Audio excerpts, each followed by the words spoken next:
Olá, queridos alunos e alunas, sejam todos bem-vindos à nossa disciplina Educação Matemática 1. Na videoaula de hoje, iremos discutir sobre a contextualização da matemática, a importância da resolução de problemas, interdisciplinaridade, fazendo um breve comentário sobre os papéis da educação matemática na educação. Trataremos algumas discussões postas no PCN sobre contextualização e interdisciplinaridade, bem como a metodologia de resolução de problemas tão importante da construção do conhecimento, inclusive do conhecimento matemático. Então, a nossa conversa começa com os parâmetros curriculares de matemática do ensino médio, postos lá em 1999.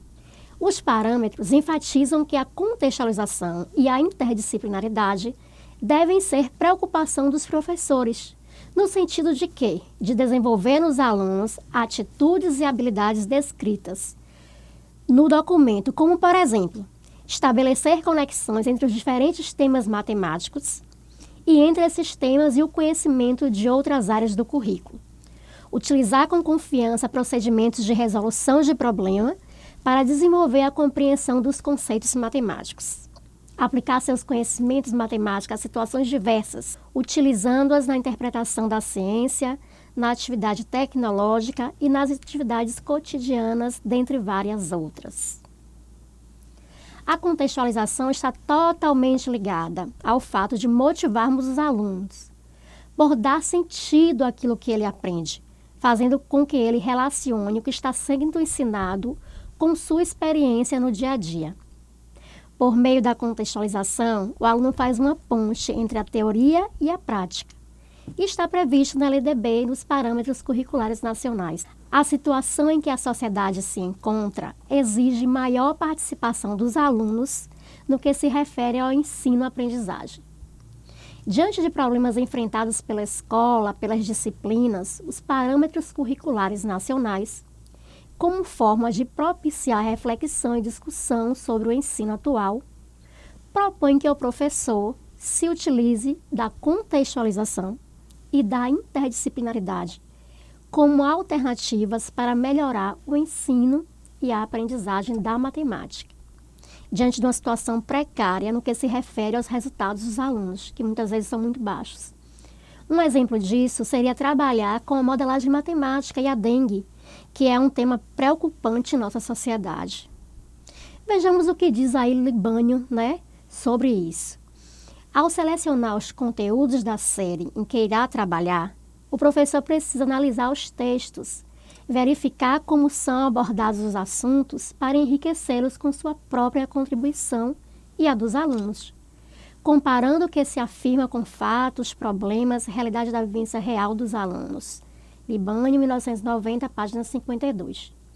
Então, a gente percebe que contextualizar o conteúdo que se quer aprender significa, em primeiro lugar, assumir que todo conhecimento envolve uma relação entre sujeito e objeto.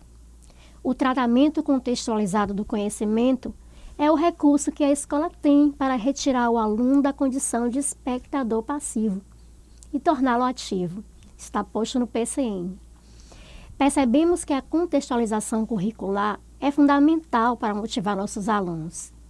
Se, como educadores, conseguirmos trazer para a sala de aula situações que permitam ao educando se identificar, ver algum significado naquilo que aprende, conseguiremos maior interação em sala de aula. Um outro fio condutor de qualquer currículo, além da contextualização, é um trabalho interdisciplinar, que o professor certamente deve ter. Aí lá nos parâmetros curriculares nacional, no slide 6, que eu mostro agora para vocês, está posto. A interdisciplinaridade supõe um eixo integrador, que pode ser o objeto de conhecimento, um projeto de investigação, um plano de intervenção. Nesse sentido, ela deve partir da necessidade sentida pelas escolas, professores e alunos de explicar, compreender, intervir, mudar, prever, algo que desafia uma disciplina isolada e atrai a atenção de mais de um olhar, talvez vários, Então, trabalhar com contextualização e interdisciplinaridade em sala de aula permite ao aluno uma flexibilidade para lidar com conceitos matemáticos em situações diferentes. E, nesse sentido, através de uma variedade de situações-problema, o aluno é incentivado a buscar soluções, ajustando seus conhecimentos para construir um modelo para a interpretação e investigação em matemática. Então, a gente percebe que tanto na Base Nacional Comum como nos parâmetros, a matemática trabalha aí com 5 eixos. Epa, vocês sabem me dizer quais são esses eixos que a matemática trabalha? Vamos pensar um pouquinho. Isso! Geometria, que muitas vezes a gente conhece por espaço e forma. Grandezas e medidas, que muitas vezes a gente fala que é a métrica. Estatística e probabilidade, que no PCN está como tratamento da informação. Números e operações, álgebra e funções. Muito bem!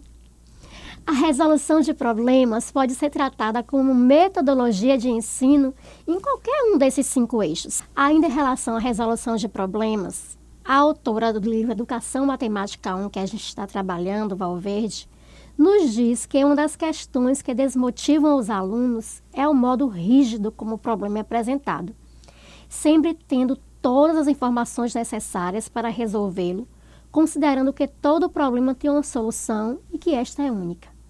Além disso, a maneira com que os livros didáticos adotam para desenvolver os conteúdos, seguindo sempre o modelo, conceitos, propriedades, algoritmos e depois vários problemas que envolvem a operação que está sendo estudada.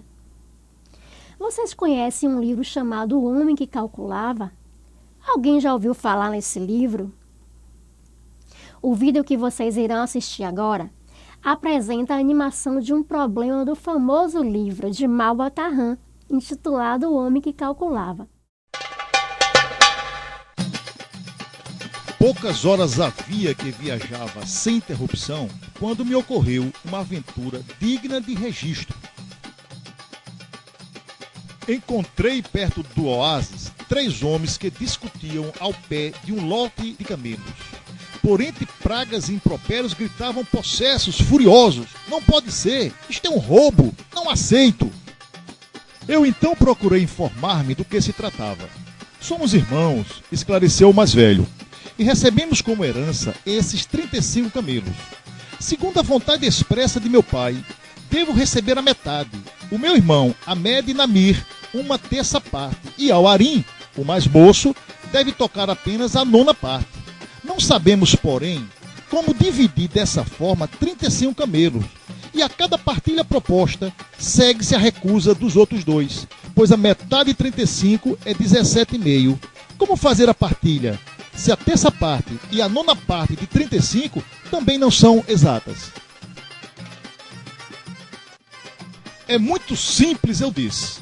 Encarrego-me de fazer com justiça essa divisão, se me permitirem que eu junte aos 35 camelos da herança este belo animal, que em boa hora aqui me trouxe.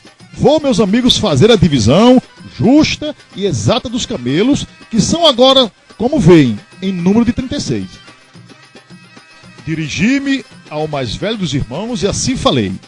Deverias receber, meu amigo, a metade de 35, isto é, 17,5. Receberás a metade de 36 e, portanto, 18. Nada tens a reclamar, pois é claro que saíste lucrando com esta divisão. E dirigindo-se ao segundo herdeiro, continuou. E tu, Ahmed Namir, deverias receber 1/3 de 35, isto é, 11 e pouco. Vais receber 1/3 de 36, isto é, 12. Não poderás protestar, pois tu também saíste com visível lucro na transação. E disse por fim ao mais novo, e tu, jovem Arim Namir, segundo a vontade de teu pai, deverias receber uma 9ª parte de 35, isto é, 3 e tanto. Vais receber uma 9ª parte de 36, isto é, 4. O teu lucro foi igualmente notável, só tens a agradecer-me pelo resultado. E concluiu com a maior segurança e serenidade. Pela vantajosa divisão feita entre os irmãos Namir, partilha em que todos 3 saíram lucrando, couberam 18 camelos ao primeiro, 12 ao segundo e 4 ao terceiro, o que dá um resultado de ou seja, 34 camelos. Dos 36 camelos, sobraram, portanto, 2. Um pertencente a mim, como todos sabem. O outro toca por direito a mim por ter resolvido a contento de todos o complicado problema da herança. No problema dos 35 camelos, o professor pode trabalhar questões como proporcionalidade, frações e divisão. Esse livro trabalha com problemas que podem ser ensinados e trabalhados desde o ensino fundamental até o ensino superior. Muitos alunos consideram o problema como algo complicado de se resolver, como uma armadilha proposta pelo professor para que ele sempre erre. Cabe então a nós, professores, desenvolvermos nos alunos, além das possíveis estratégias de resolução de problemas, um ambiente tranquilo em que ele não tenha medo de errar, de testar várias hipóteses, sendo interessante posteriormente abrir espaço para a discussão. Na turma em que o professor está lecionando, sobre as diferentes maneiras de resolver um mesmo problema. Porque os caminhos são vários, mas a resposta a gente sabe que é única. É importante incentivar a criançada a resolver situações simples do cotidiano de classe e verbalizar suas ações, discuti-las com os colegas, fazer os cálculos mentais e verificar diferentes estratégias utilizadas pelas outras crianças diante da mesma situação. Por isso que Poliana nos diz que, se o aluno conseguir resolver o problema que lhe é apresentado, terá acrescentado alguma coisa à sua capacidade de resolver problemas. Polia 95, página 3. E essas são nossas referências, nosso referencial teórico para a aula de hoje. E é isso aí, pessoal. Termina essa disciplina afirmando que dedicação, esforço e autonomia são imprescindíveis para que tenhamos sucesso. E eu conto com vocês. Grande abraço.